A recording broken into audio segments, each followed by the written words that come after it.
All right, we're up to chapter 16, How to Create a Leadership Factory. And I want you to know, if I conducted a seminar on just this chapter, I would charge like $1,000 a person to come to this. And I'm not trying to puff it up, but I'm telling you for two reasons. Number one, I want you to, if you're one of those beginners who snuck into these chapters even though I told you not to, I'm warning you again, your head might explode if you listen to this chapter.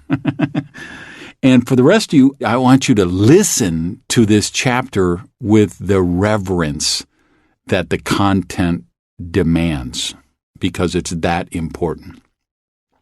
Here we go.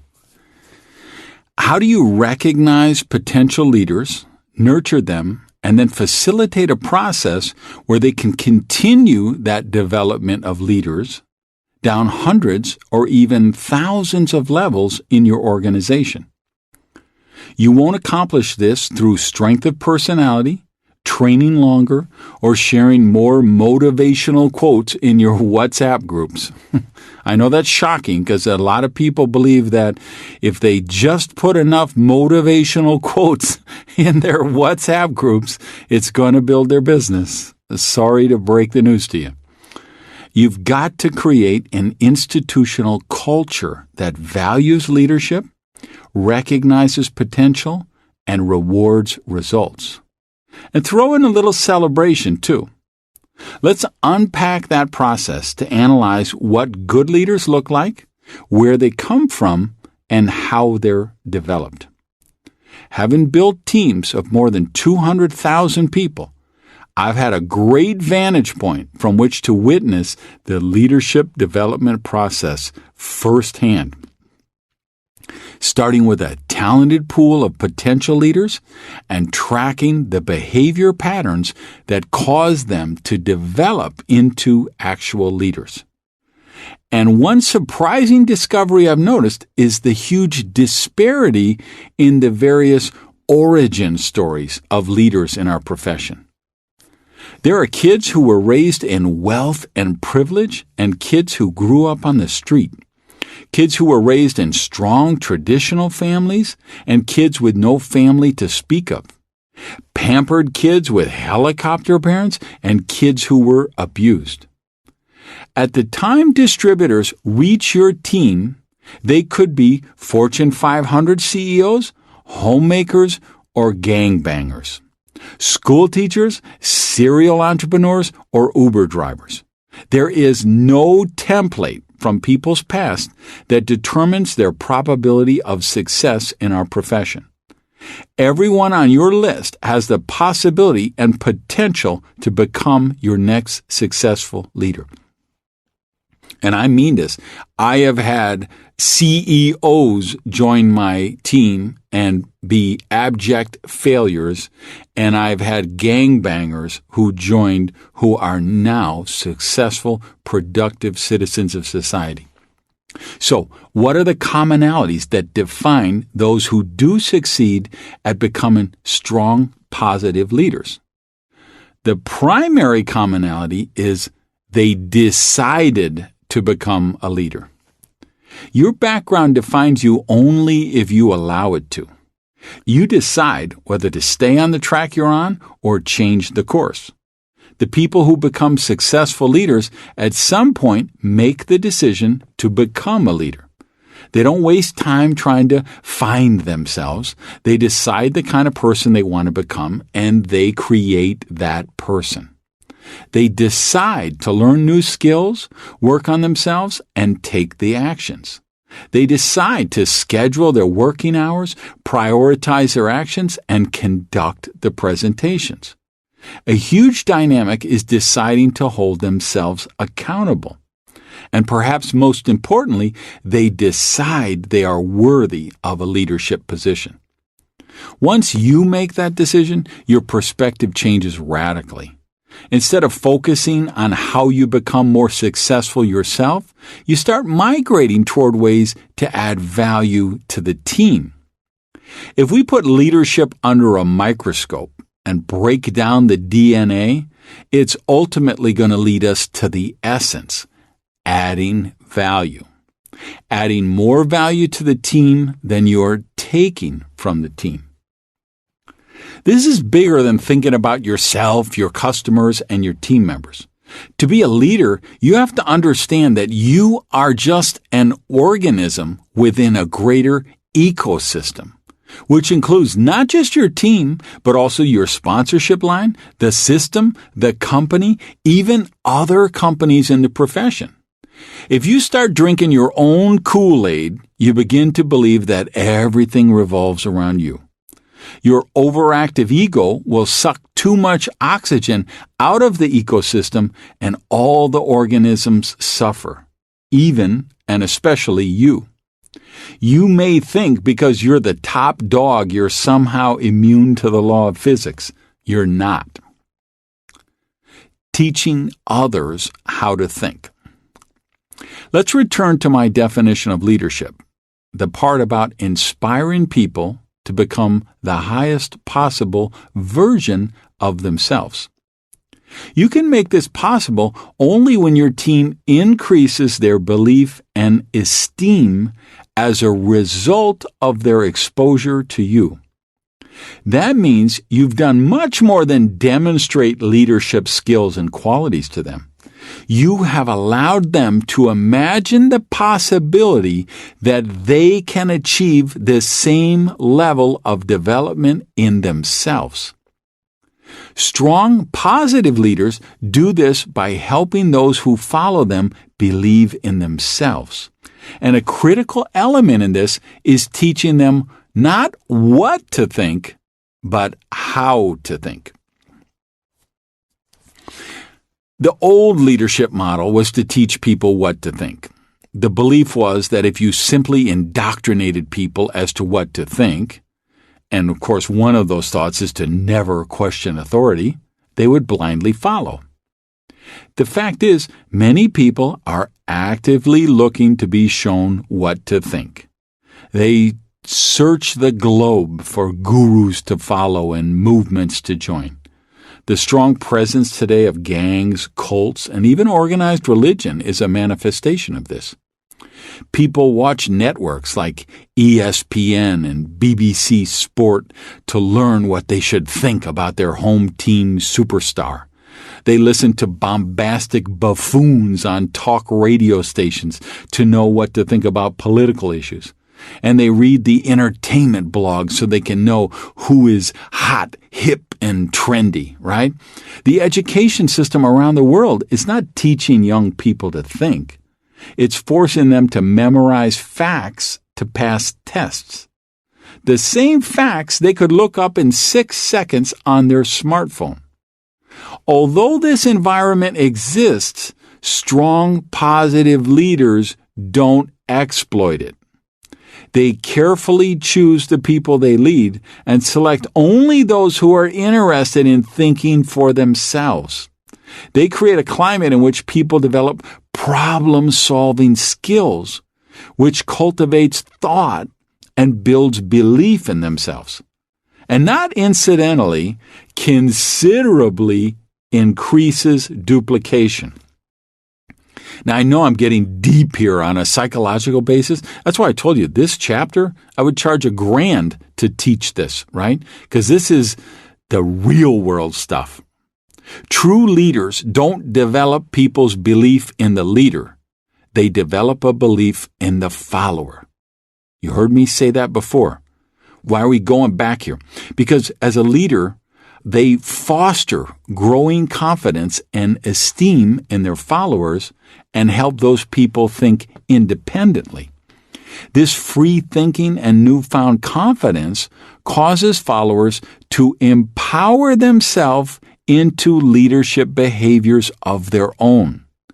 Leaders beget more leaders, and that's the only real test of leadership.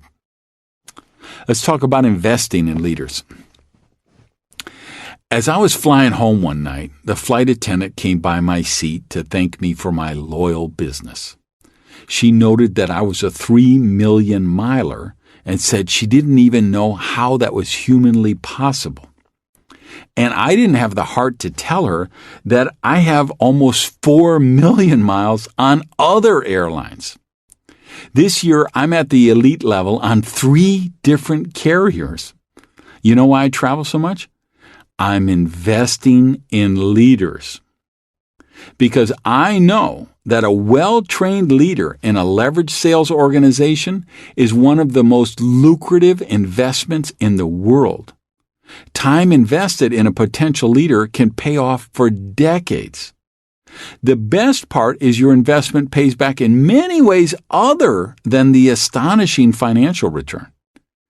You will get to see a lot of other interesting places and cultivate wonderful, enriching friendships that add real value to your life. I'm always shocked by how many people in the business fail to invest in leaders, especially long-distance ones. It's sometimes frustrating how much prodding it takes to convince someone to get on a plane and work with their long-distance lines. So what about you? Are you investing in your leaders? Grooming the leaders of tomorrow? If you want to create a leadership factory on your team, you're going to need to invest in discovering, developing, and training those leaders. It could start with something as simple as giving a copy of this book to a promising new distributor. Sometimes it's driving 4 or 5 hours to work with someone in another town. And often it means getting on an airplane and flying halfway across the country or around the world to help develop a new leader. Think of your business as a leadership conveyor belt. Your job every month is to churn out more leaders and then teach those leaders how to churn out more of their own. The great news is that once you do this, you're setting the example that will be duplicated in your group. And once you have really built this culture in your group, that's where the true wealth is created.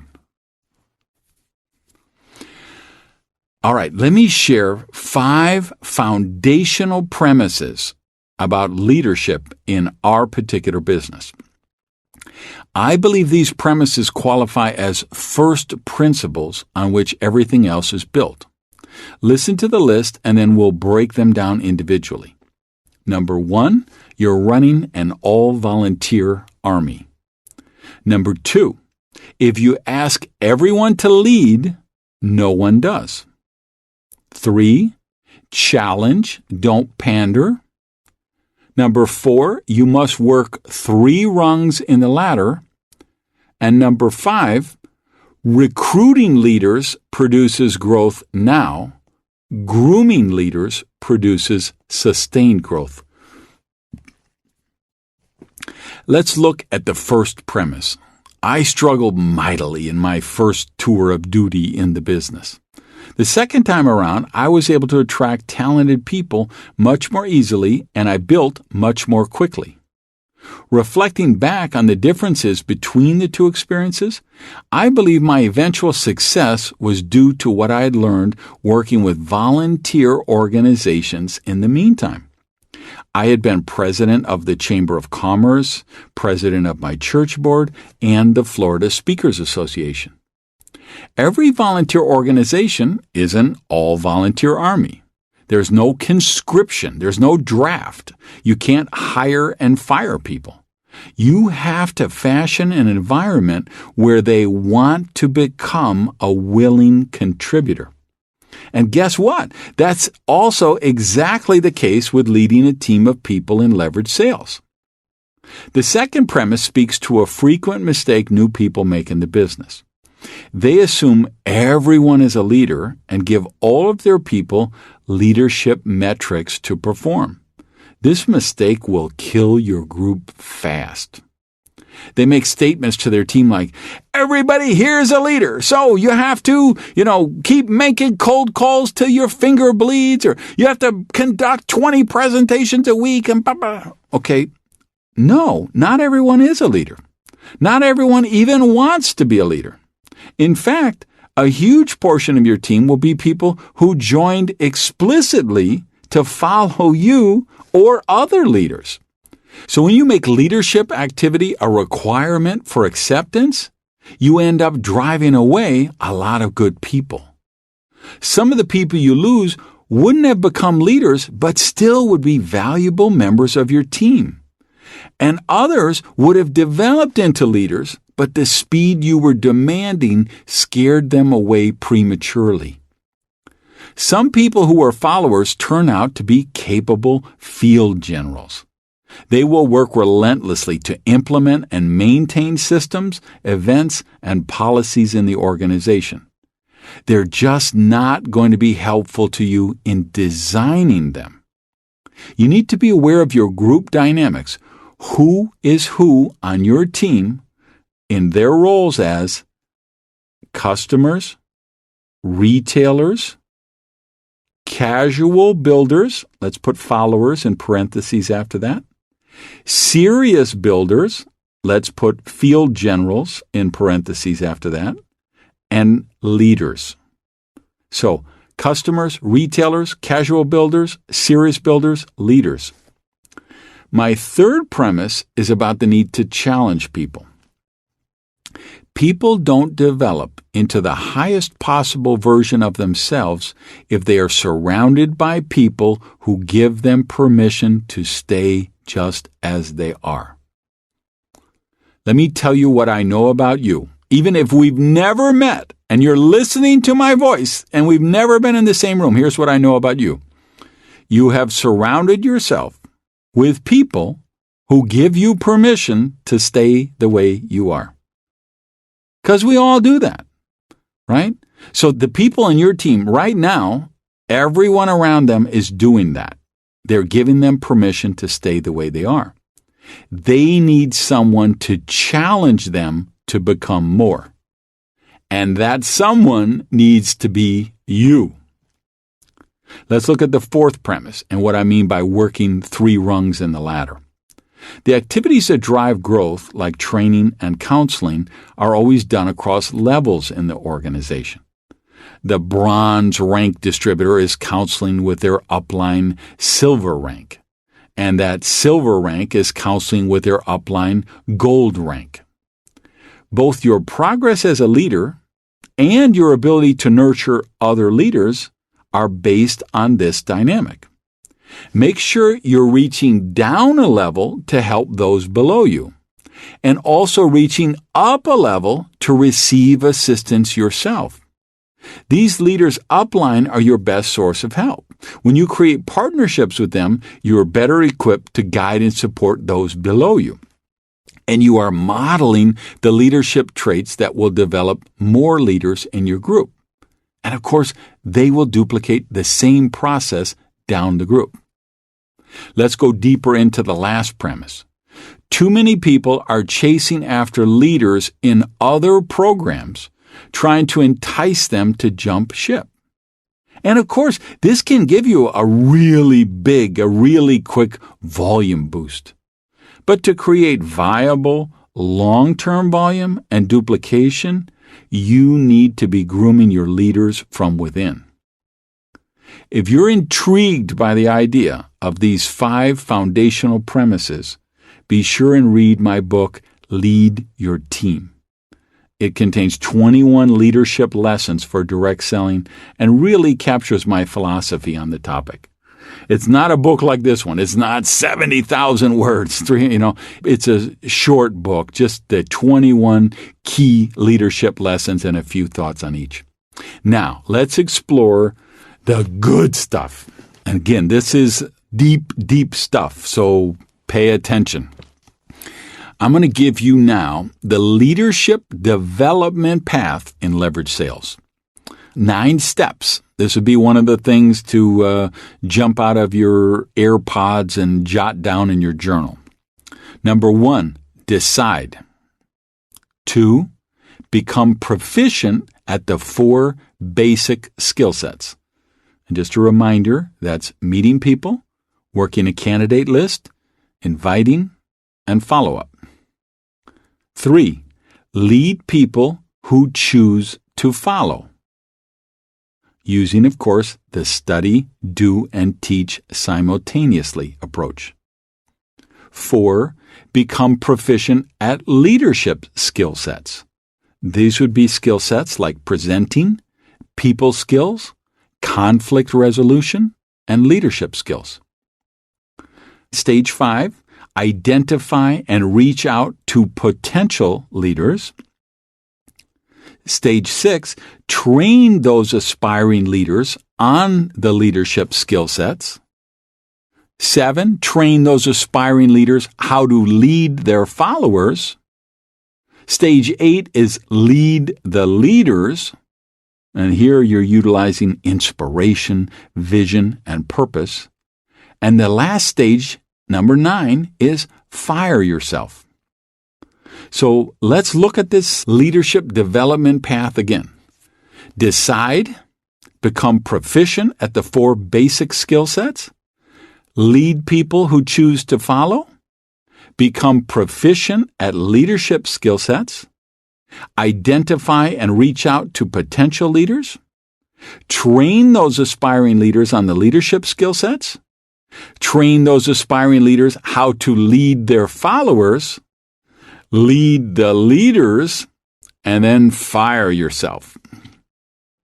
What I just described to you is how I would map out the path you take as you develop your skills in both the business and leadership. This subject is too important for a superficial overview or fluffy platitudes. So let's look in greater detail at some of the day-to-day activities being a leader in our business entails. Follow the system. This should not surprise you at this point, right? Great leaders know there is also a time to follow.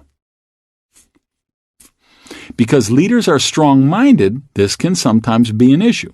But following the system must remain sacred with you as a leader. If you change the system, even only slightly, you will send a message to the organization that it's okay to change the system. Then the next level does it too, and by 4 levels down, the system no longer exists. Of course, from time to time, market conditions will dictate that the system needs to be modified. Let me give you an idea of how you might go about making a change if you need to do so. Let's say you've reached the top pin rank in your company, and you have 5 top pin rank levels on your front line. So you're thinking about changing something in your system. Let's suppose you want to remove a book that you're using at a certain point of the sponsoring process and substitute another one, like this one. You place it on the agenda at your annual leadership conference or another event your top leaders would attend. In my case, this event was a diamond retreat, a weekend where each qualified diamond director paid their own way to attend. It was not an official company event, just a chance for the team diamonds to plan out a long-term team strategy. Next, you send everyone a copy of the new resource you're proposing prior to the event so they can review it ahead of time. Right? Don't bring them there and then hand them a 200-page book and say, hey, we're thinking about using this, and then they haven't read it. Right? So prepare them ahead of time. Let them know what's on the agenda. Then at the event, you discuss it and you reach a consensus. Everybody agrees and the system changes for everyone. The system should be changed only from the inside as an entire organization. When you make a change in this way, it protects the integrity of the system. Then the system protects the integrity of your residual income. Monthly counseling. This is the monthly process you perform with the people you enroll in your organization to keep them growing on a consistent basis. I realize that many of you listening are probably in a weekly pay plan, but I think counseling becomes unmanageable if it's attempted weekly and works best if done once a month, regardless if you're in a weekly pay plan or a monthly pay plan or a daily pay plan for that matter. Here's how counseling works. Let's say you're a bronze director with your company and the next rank up is silver director. You would counsel with the first silver director in your sponsorship line. Now, once you become a silver director, if your sponsor is still a silver director, you would no longer counsel with her. Instead, you would go to her sponsor, who is a gold director. You always counsel with the next upline person who's qualified at the rank above yours. If you want to know how to be a gold director, you have to talk to somebody who's already reached that level. If you want to be a diamond director, you need to be counseled by a diamond director. The other thing this does, it ensures that everyone has someone to counsel with, and also that the top ranks don't have thousands of people looking to them for counseling. Just like the sponsorship lines work, you work with your frontline leaders who work with their frontline leaders who work with their frontline leaders. In the event you're in a sponsorship line with a person or two at the same rank as you, go up the organization to find somebody who's willing to work with you. It should be noted that just because your sponsor is the same rank as you does not mean that they're a bad leader or they don't know the business. It simply means they have helped you achieve fast growth. As quite often happens, your sponsor brought people up to their own rank slightly before they moved up a rank themselves. So don't judge them negatively or hold that against them, because you're also going to see at the higher ranks, it's much harder to break the next rank. There's a bigger delta in between them.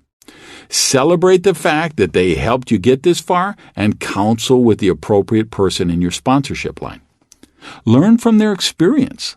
They will have already made the same mistakes you're headed toward, which means they can cut many years off your learning curve. Be open-minded and coachable because they have a vested interest in your success. One other note on this. In new organizations, particularly fast-growing ones, these lines are going to get blurred sometimes. You might have 60, 80, even 100 new team members join your team that month, and none of them really had any time to solidify their rank and learn how to coach those below them. Trust me, this is a great problem to have. You deal with it by having higher rank leaders do more group counseling. It's a little messy, but it still works and will crystallize better as your team matures. Remember, I'm telling you the truth in this book. I'm not pandering to you with feel-good, rah-rah platitudes, right? Some of this stuff gets messy. And the faster your team grows, the more potential it has to get messy. And that's okay. Celebrate that and work through it. A counseling session can only help you if it's based in reality. The person you are counseling with needs accurate information to work with.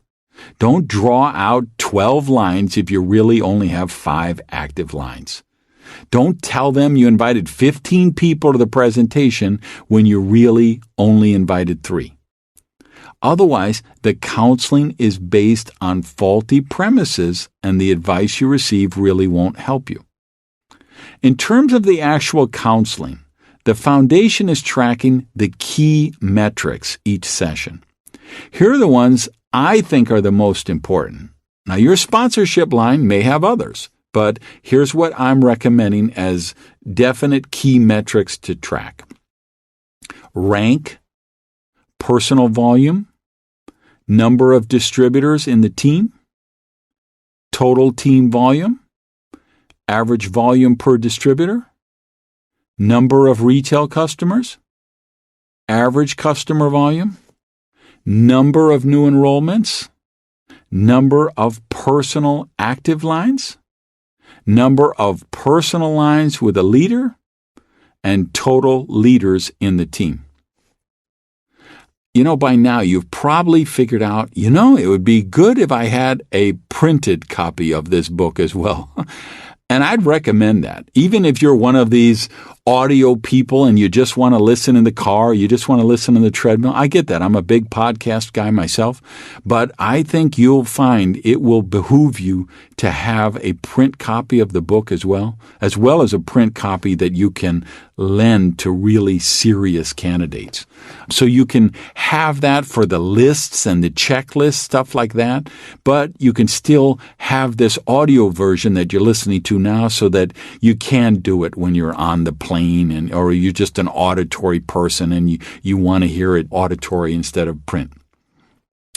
It should be self-explanatory why these particular metrics are important. You always want to know if they're moving in the right direction. By analyzing them, you can predict where someone's check is going to be 3 months from now with a shocking degree of accuracy, once you know how to assess the metrics. Early on, the most important metrics are the amount of customers, average customer volume, and new enrollments. As a team starts to develop, the lines with the leader and the total number of leaders in the team will gain in importance. They gain in importance because these metrics determine the future growth. We know that a line can have 20 people in it, but if none of them are leaders, within 3 months it'll probably be greatly reduced or gone entirely. We can have another line with only 2 people in it, but if they're both leaders, that line might have 40 or 50 people a month later. Leaders produce leaders. So pay more attention to the leadership metrics as your people's teams grow. It's important that every month you counsel with your people, collect and aggregate the data, then send it to the person you will counsel with. Let's talk about dealing with mistakes from on high.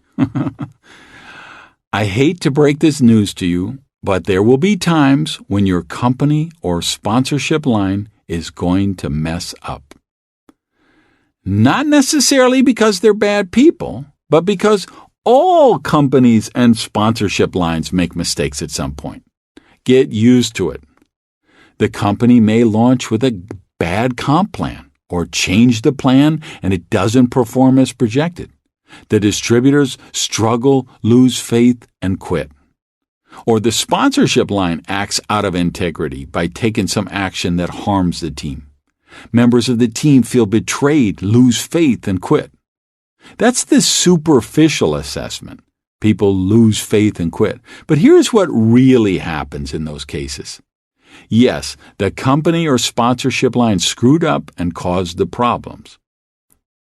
But the distributors didn't quit because they lost faith in the company or sponsorship line. They quit because they lost faith in themselves. Whether your people lose faith or stay confident will be mostly affected by how the leadership responds when these challenges occur. The sacred rule of our business is that negativity never, never, never goes down the group. Anytime something bad happens and you want to complain about it, call the company or call somebody up the sponsorship line. But never commiserate with your team about it unless you want to drive them away. Sometimes the situation becomes severe. The company or leadership is continually making serious mistakes, not learning from those mistakes, or even showing bad faith. You reach an untenable state where you feel you can no longer maintain a positive face with your team. In that case, you have no alternative but to resign and look for another company where you can build while maintaining your integrity. Let's look at structuring events. This is a big part of your infrastructure.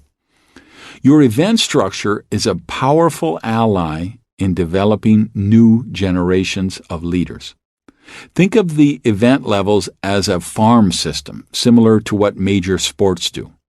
Baseball has the minor leagues, American basketball has a development league, and most national soccer teams have youth divisions where they draw their talent from. Utilize your event structure the same way. People begin with doing a 30-second testimonial at a local meeting or broadcast. Then they might graduate to giving a 5-minute presentation. Later, they're doing keynotes or training sessions at regional events. And ultimately, they may be on the stage at a national convention or a worldwide webcast. As they develop their presentation skills and continue to rank advance, their visibility should increase. It's very important that you vet people for these roles carefully. The most sacred position in your organization is being on the platform in front of your team. By platform, I mean on the stage at physical events, appearing on conference calls or webcasts, and being featured in marketing materials. There is an implied endorsement of people you allow on the platform, so it is important to consider these people mindfully. The first requirement for platform consideration should be that the person is somebody who has already built a successful business or is moving quickly in the process of building a successful business. It's also important that the person be a team player and following the system. If you have somebody up on the platform teaching strategies that are off system, this will negatively influence your group and hinder your leadership development. Loyalty and consistency are important traits. You don't want to edify somebody on stage at the March meeting only to have people hear that they quit and joined another company in April. If you believe somebody is a flight risk, keep them off the platform. Another issue has developed in the last 2 decades that you have to be aware of, and that is the cottage industry of parasites that feed off of our profession. Every motivational speaker, seminar leader, coach, guru, consultant, they see these huge crowds of enthusiastic people at our convention, and they start salivating at the idea of selling stuff to us. Some of these people are well-meaning and helpful. As I mentioned, I've brought in etiquette and fashion consultants to work with my elite leaders in the past. I also hired a brilliant branding consultant to work with us on developing our message for use in marketing materials.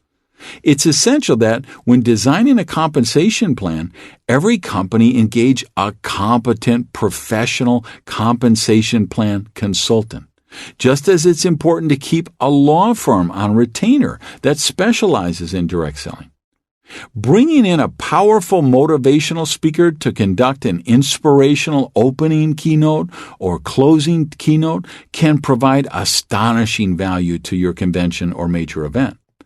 But you must be mindful and work with them on their content to ensure their message is empowering and doesn't conflict with your system. Here's what I mean. You might think, okay, well, this guy's a great motivational speaker and he's a great sales trainer, so we're going to have him open our convention. And he comes in and he teaches a bunch of cold calling techniques that you don't use. It's not in your system. You know that most people are not going to be able to duplicate that. If you haven't worked out the content with them beforehand, instead of inspiring your team, it's going to confuse your team. And this leads us right into the next thing. Some of these people are well-meaning, yet not helpful. There are legions of sales trainers, NLP coaches, and marketing consultants who do not understand the unique dynamics of our business. If you bring them in, they can teach techniques and strategies that instead of increasing duplication, actually kill it. Now, another group. Some of these people are not well-meaning and, surprise, surprise, not helpful. Simply put, they're only on a money grab. They're often distributors from other companies who want to access your people so they can steal them away. Or they might be somebody who bought a successful distributorship, or maybe they inherited a successful distributorship from their parents, and they haven't got a clue on how to build the business themselves. Most often, they're distributors who have washed out of the business and now support themselves selling crap to your team. Have a defined leadership track. To truly create a leadership factory, your people need to know what the pathway for becoming a leader with the team looks like. If you're a new recruit in the Navy and your dream is to become an admiral, you have an idea of what all the ranks leading up to the admiralty are and what are the responsibilities of each. Your team needs to create a similar scenario. Your new recruits need to know what ranks, behaviors, and team activities put them on the path of becoming a leader with the team. You're going to see an excellent example of this in the levels of leadership that I'm going to share with you next. Another important thing before we get there.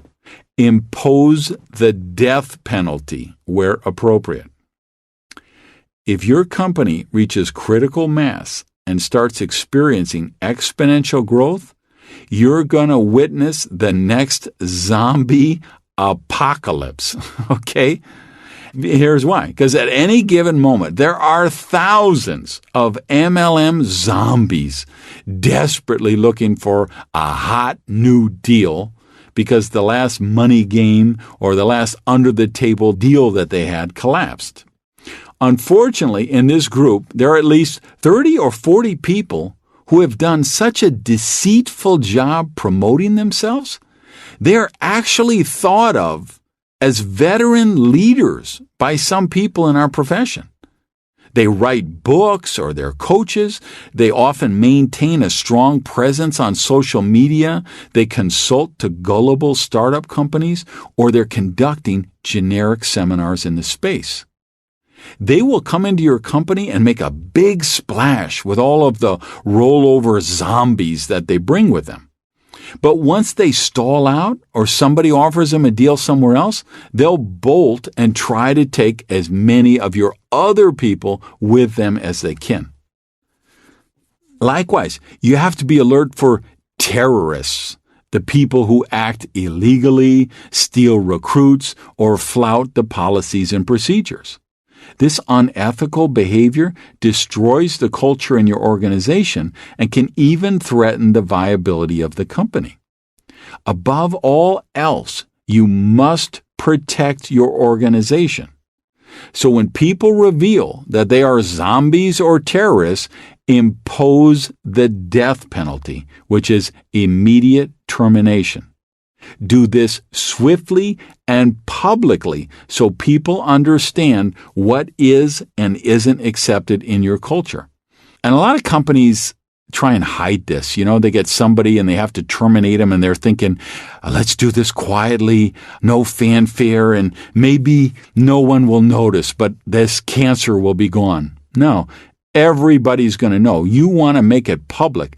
This person was terminated and people know why they were terminated, so they understand, hey, that kind of behavior is not accepted in this company. One of the best practices that intrigues me comes from companies in other industries, and it's the panic button. And often this really is a big red physical button. Other times it's just a process to follow. In either case, any member of the team is authorized to push that button at any time without negative consequences. Let me give you an example. Could be a manufacturing plant with a conveyor belt. If something happens that could put workers in danger or create a substandard product, any worker, even the janitor, right? Janitor's walking by, he notices a problem on the conveyor belt. He knows he can go push that big red button and stop production so the situation can be evaluated. And even if it turns out it wasn't a crisis, he'll never get penalized because that's a culture you set that no, hey, integrity, safety, honesty, these are if anything that threatens that, anyone in the company could push this button. Another great example of this is Cirque du Soleil. You probably figured out I've used them as examples. I'm a Cirque junkie. I've seen literally every show they have around the world except one new one which just started, which I will, travel to Spain and see soon. Each live show from Cirque has a stage director in charge of the action. If the director sees any cast member, could be a trapeze artist, a stagehand, or even an usher, cross their arms in front of their chests, the lights come up, the music ends, and the show stops instantly. Why? Because those crossed arms are the panic button sign. It could mean a safety net is out of place, a piece of equipment isn't anchored right, or maybe a toddler just wandered into a dangerous area where there's gymnasts performing. Any Cirque employee is empowered to give that sign if they feel anyone is in danger. I believe every great organization should have this type of panic button process in place. I mean, think how much sooner the Me Too movement could have advanced if organizations had this kind of system earlier. It's important that we police ourselves. So if a distributor is manipulating the back office of someone else in their team, making social media posts claiming cancer cures, they're front-loading new members, or doing anything that threatens the team or company, people must be encouraged and empowered to speak up without fear of retribution. It will do wonders to keep the terrorists and the zombies in check. Okay, now we're getting to the really important part. Whatever you're doing right now, I need you to take your shoes off, because when you hear this next content, you're going to want to wiggle your toes. Okay? Because I'm going to share with you, serious, no kidding now, I'm going to share with you the 4 levels of leadership. You've seen what a delineated leadership track looks like, or I guess you've heard since I read it, and the important behaviors that develop leaders along that track. Now, I would like to share something very special with you. This is my own personal criteria I use to evaluate leaders. These can provide you with powerful insights into creating that conveyor belt of leaders on your team. Here's how the levels break down. Level 1 leader. They have a solid personal use of the products or services themselves, has developed a strong customer base, proficient in the 4 basic skill sets, promotes using third-party tools and system, not personality, attends major events, builds depth with the team, and volunteers with team events and projects. That's the criteria of the first level of leadership as I evaluate it. Level 2 leader. All of the above. So everything we said about level 1 leader, they got to have all of that. In addition, a level 2 leader is in the ticket selling business. They're promoting major events. They've reached a threshold rank. And I don't know what that is. All of you listening are in different companies. You have different ranks. But what I mean is it's a serious rank. It's not one of the first 2 or 3 that people get to in a couple of weeks or a month or 2. They've reached a serious rank. They're investing in long-distance lines. They are truly working the business 15 to 20 hours a week because they're in a transition period. They're looking to become full-time leaders. And finally, they start to appear on the platform locally. Level 3 leader. All of the above for level 1 and level 2. In addition, they're active in tap-rooting lines, meaning they go down to the lower levels of a line. They find leadership, and then they work that leadership, creating excitement, working back up through the line. Has built at least 6 strong long-distance lines. They're full-time in the business. They've reached an elite rank. They're on the platform for major events. They have leadership duplication happening on their team. And the last way I'd describe it is they're a big kid, right? Meaning they know how to kill distractions. They resolve conflicts. They're self-disciplined. You can talk to them about important issues for the organization, and they don't get sidelined. They don't use it as distraction. If you're working with them on a challenge in the organization, they don't look for a challenge as an excuse not to work. You present the challenge to them, and they productively and proactively work with the other team leaders to create a solution. Finally, level 4 leadership.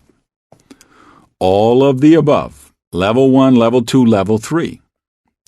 In addition, they're a strategic thinker. someone who can participate in the design and implementation of training curriculum, system development, and culture. In other words, you might be scripting out a storyboard for an opportunity video, right? They could participate in that because they're a critical thinker. The next thing is they understand the big picture. They can be a valuable stakeholder with the company. Like if you have a distributor advisory board, they could serve on that advisory board. They're able to recognize the need for policies or processes that may not always be popular with the field, but are necessary for the health of the company. Let's suppose you got a great product line and they're priced really inexpensively, and growth is happening like crazy and everybody's happy and everybody's breaking ranks, but the company's losing money. The level 4 leader, they could be in partnership with the company and realize, hey, I understand. If the company doesn't make money, we're all going to be out of business. The company is the golden goose. So we may need to increase the price of the such and such product. So even though that certainly wouldn't be popular with the field, but if they're a level 4 leader, they would recognize that and they would work to solve the problem. They would go to the field and show them why it's in everybody's best interest to raise the price of that product.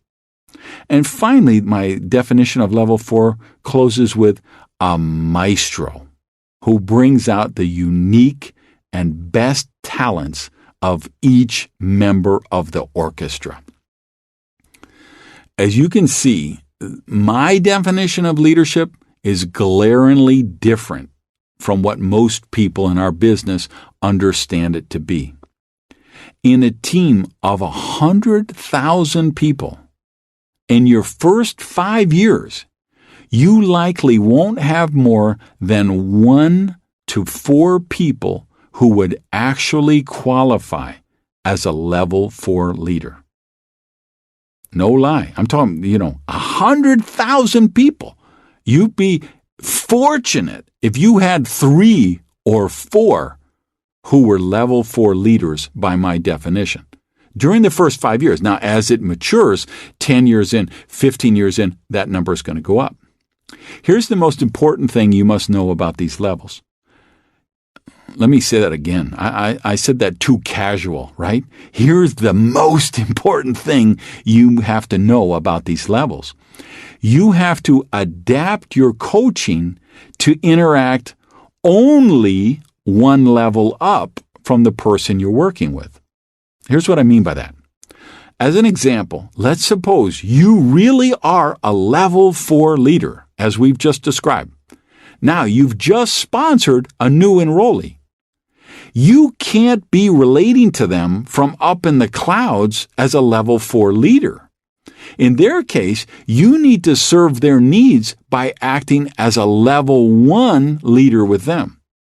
When they develop into a level 1 leader, you interact with them as a level 2 leader. Only with your level 3 leaders do you interact as a level 4 leader. Right? Because if you are a level 4 leader and you just sponsor Becky doesn't need you to bring her to a conference on how we should script the new recruiting video. Becky needs you to help her make a strong invitation for her first home meeting for the people that she talks to, right? So you have to work with them on the level right above where they are. Level 4 leaders are the equivalent of the guardians of the galaxy for the team. They are equal parts mentor, guide, parent, coach, manager, leader, and visionary. Level 4 leaders are the glue that binds the group together, setting the culture, inspiring the team, and, really important, making sure the trains run on time. When you become a level 4 leader, you have a job comparable to the CEO of a multi-million-dollar company. And I don't mean a small one. I mean comparable to the CEO of a large multi-million-dollar company. You're making monumental decisions that are impacting literally tens of thousands of people. But when you enroll Jessie tomorrow, she needs you to interact with her just like you are her normal sponsor, because that's what you are. The actions you must take to qualify at each level, this is worth some really serious contemplation for you. Be honest, because, if I put 500 people in a room and I say, okay, here's the levels of leadership, level 1, level 2, level 3, 500 people, 480 of them in the room are automatically going to assume, oh, yes, I'm a level 4 leader. But there's no cheating here. Go through the list, the actual criteria I gave you. Be honest and evaluate what level you're really at and what you need to change in order to reach the next level. Because the single most important thing you will ever do to create a leadership factor in your team is to be continually evolving as a better leader yourself. This business doesn't need more managers. We have plenty of those already. Managers help people see themselves as they are, and that sometimes is necessary. But leaders help people see who they can become, which is why we need you to become a leader.